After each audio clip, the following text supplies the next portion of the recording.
আসসালামু আলাইকুম। আজকে আমরা আসছি গফরগাঁও থানার শিবগঞ্জ বাজারে। ওখানে মনে হয়, আমার সঠিক জানা নাই, এটা হয়তো ব্রহ্মপুত্র নদী। আকিজ গ্রুপের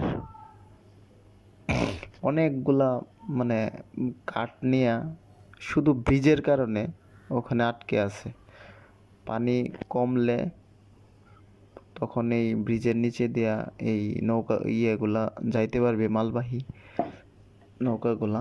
ঠিক আছে, এক একগুলা খালিগুলা ওই পাশে আটকে আছে, আর যেগুলা কাঠ নিয়ে ওখানে আছে এগুলা ব্রিজের এদিক দিয়ে আছে।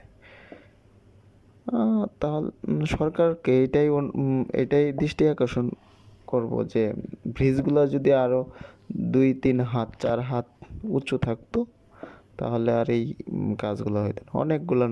অনেকগুলা প্রায় 200-400-500 পুরা নদীর এই সিরিয়ালে অনেকগুলা নৌকা আটকে আছে। এগুলা আকিজ গ্রুপের খাট নিয়ে যাবে, হয়তো পারটেক্সের কিছু বানাবে আর কি এগুলা দিয়ে। তো এগুলো সবগুলাই বরিশালের নৌকা। আমরা ওনাদের সাথে কথা বলছি, নৌকার যারা লোক আছে তাদের সাথে কথা বলছি, তারা বরিশালের লোক। ব্রিজটা যদি একটু উঁচু হইতো তাহলে আর কোনো সমস্যা হইতো না। সব কিছুর একটা মানে পরিকল্পনা থাকে, যে না আসলে ব্রিজ তো আর একদিনের না, ব্রিজ তো অনেক বছরের। এদিক দিয়ে অনেক কিছু যাবে, ঠিক আছে, একটু উঁচু করলে নৌকাগুলো মানে ওখানে আটকে থাকে না আর কি। তাহলে আরেকটা পুরাতন ব্রিজ আছে, পুরাতন ব্রিজ মানে ওইটা মেয়াদ চলে গেছে অনেক জায়গায়। এখন শুধু মানুষ চলাচল করে ওইটাতে, অন্য কিছু চলাচল করে না। ওখানে অনেক লোকজন বসে আছে, প্রচুর প্রচুর বাতাস ওখানে, নদীর উপরে তো।